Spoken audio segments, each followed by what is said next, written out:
இந்திய பெருங்கடலின் ஆழத்தில் ஒரு புதிய புவிசார் அரசியல் சதுரங்கம் அரங்கேறிக் கொண்டிருக்கிறது. அதன் ஒரு அங்கமாக இந்தியா தனது அடுத்த பிரம்மாண்ட நகர்வை சுமார் 70,000 கோடி ரூபாய் மதிப்பில் ஜெர்மனியுடன் கைகோர்க்கிறது. இந்திய கடற்படையின் பலத்தை அடுத்த கட்டத்திற்கு கொண்டு செல்ல போகும் இந்த வரலாற்று சிறப்புமிக்க ஒப்பந்தத்தின் பெயர் ப்ராஜெக்ட் 75I. 1999ஆம் ஆண்டிலேயே இதற்கான விதை போடப்பட்டு பல தடங்கல்களுக்கு இடையே 2 தசாப்த கால நீண்ட காத்திருப்புக்கு பிறகு தற்போது இந்த கனவு திட்டம் இறுதிக்கட்டத்தை எட்டியுள்ளது.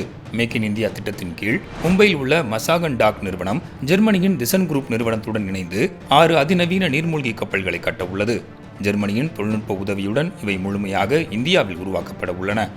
இது வெறும் கப்பல் கட்டும் ஒப்பந்தம் மட்டுமல்ல, இந்திய பெருங்கடல் பிராந்தியத்தில் சீனாவின் ஆதிக்கத்திற்கு முற்றுப்புள்ளி வைக்கும் இந்தியாவின் மிக முக்கியமான பாதுகாப்பு வியூகமாக புவிசார் நிபுணர்கள் பார்க்கின்றனர். சரி, இந்த நீர்மூழ்கி கப்பல்களின் பலம்தான் என்ன? இந்த நீர்மூழ்கி கப்பல்கள் இந்திய கடற்படைக்கு எதிரிகளின் ரேடார்களில் சிக்காமல் நீருக்கடியில் நீண்ட நாட்கள் மறைந்திருக்கும் அசாத்திய பலத்தையும் புதிய பாதுகாப்பு பரிணாமத்தையும் வழங்கப் போகின்றன. அதோடு இந்தியாவின் உள்நாட்டு தயாரிப்பு திறனை உலக அரங்கில் உயர்த்தப் போகும் இத்திட்டம் நேரடியாகவும் மறைமுகமாகவும் பல்லாயிரக்கணக்கான வேலை வாய்ப்புகளையும் இந்தியாவில் உருவாக்க உள்ளது. சுருக்கமாக சொன்னால், இந்திய பெருங்கடலின் அசைக்க முடியாத ராஜாவாக இந்தியா மாறுவதற்கான மாஸ்டர் பிளான் தான் இந்த ப்ராஜெக்ட் 75I.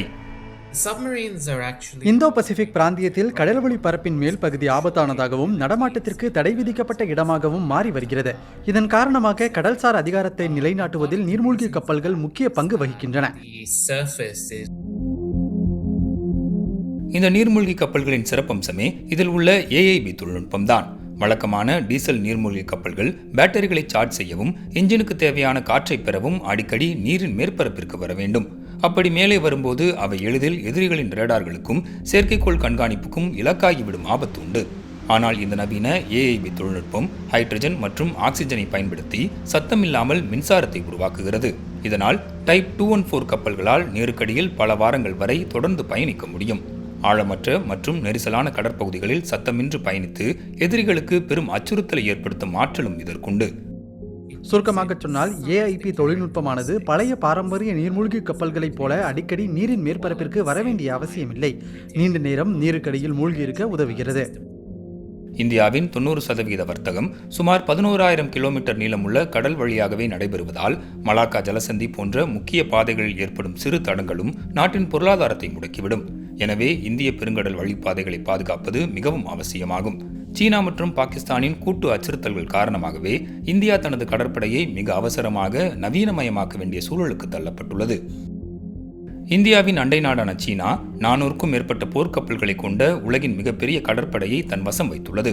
அது மட்டுமின்றி இந்தியாவை சுற்றியுள்ள இலங்கை, பாகிஸ்தான், வங்கதேசம் போன்ற அண்டை நாடுகளில் உள்ள துறைமுகங்கள் சீனாவின் ஆதிக்கத்தில் உள்ளன. இதன் மூலமாக இந்திய பெருங்கடலில் இந்தியாவை நாலாபுறமும் சூழ்ந்து முடக்கும் தனது நீண்டகால திட்டத்தை சீனா செயல்படுத்தி வருகிறது. மறுபுறம் பாகிஸ்தான் தனது 80% ஆயுதங்களை சீனாவிலிருந்து வாங்குகிறது. குறிப்பாக சீனாவிடமிருந்து அதிநவீன தொழில்நுட்பம் கொண்ட ஹாங்கர் கிளாஸ் எனப்படும் 8 நீர்மூழ்கி கப்பல்களை பாகிஸ்தான் பெற்று வருகிறது.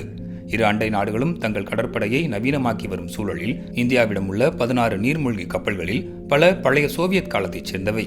எனவே இவற்றை உடனடியாக மாற்றி கடற்படையை நவீனப்படுத்துவது தவிர்க்க முடியாத ஒன்றாகிவிட்டது. இந்தியாவின் தற்போதைய நீர்மூழ்கி கப்பல் படை மிகவும் சிறியது. அதிலும் பெரும்பாலானவை சோவியத் காலத்து பழமையான கப்பல்கள். இதனால் இந்திய கடல் எல்லையை பாதுகாக்க தனது கடற்படை திறனை அவசரமாக நவீனமயமாக்க வேண்டிய கட்டாயத்தில் இந்தியா களமிறங்கியுள்ளது.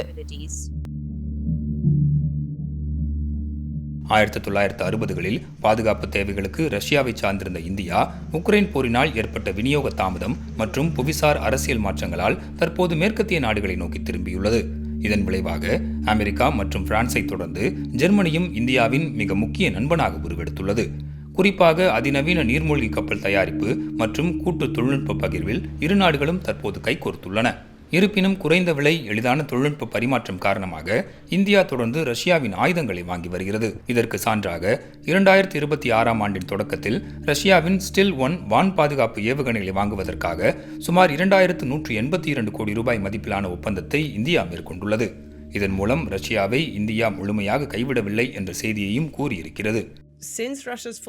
ரஷ்யாவின் முழு அளவிலான படையெடுப்பிற்கு பிறகு ஜெர்மனி தன் பார்வையை மாற்றிக்கொண்டுள்ளது. உலக அரங்கில் ஒரு முக்கிய பாதுகாப்பு சக்தியாக ஜெர்மனி மதிக்கப்பட வேண்டும் என்றால் இந்தியா போன்ற ஜனநாயக மற்றும் ஒத்த கருத்துடைய நாடுகளுடன் பாதுகாப்பு உறவுகளை ஏற்படுத்திக் கொள்ள வேண்டும் என்பதை இப்போது அவர்கள் ஏற்றுக்கொள்கிறார்கள். இதற்கு ஆயுத ஏற்றுமதி உள்ளிட்ட இராணுவ ஒத்துழைப்பு அவசியமாகலாம் என்றும் கருதுகிறார்கள். அந்த வகையில் ரஷ்யாவை மட்டுமே நம்பியிருக்காமல் ஜெர்மனியுடனான இந்த புதிய ஒப்பந்தம் இந்தோ பசிபிக் பிராந்தியத்தில் சுதந்திரமான வர்த்தகத்தையும் பாதுகாப்பையும் இந்தியா நிலைநிறுத்த பெரிதும் உதவும். நீர்மூழ்கி கப்பல் ஒப்பந்தம் என்பது வெறும் ஆயுத கொள்முதலோடு முடிந்து விடுவதில்லை. இது இந்தியா மற்றும் ஜெர்மனி ஆகிய இரு நாடுகளுக்கும் இடையே வலுப்பட்டு வரும் நீண்டகால மூலோபாய நம்பிக்கையின் அழுத்தமான அடையாளமாகும். இந்தியாவிற்கு இது கடல்சார் பாதுகாப்பை பன்மடங்கு மேம்படுத்துவதோடு மட்டுமல்லாமல் உள்நாட்டு உற்பத்தி திட்டத்தின் கீழ் புதிய வேலைவாய்ப்புகளையும் அதிநவீன தொழில்நுட்ப வளர்ச்சியையும் அள்ளித்தரும் ஒரு பொன்னான வாய்ப்பாகும்.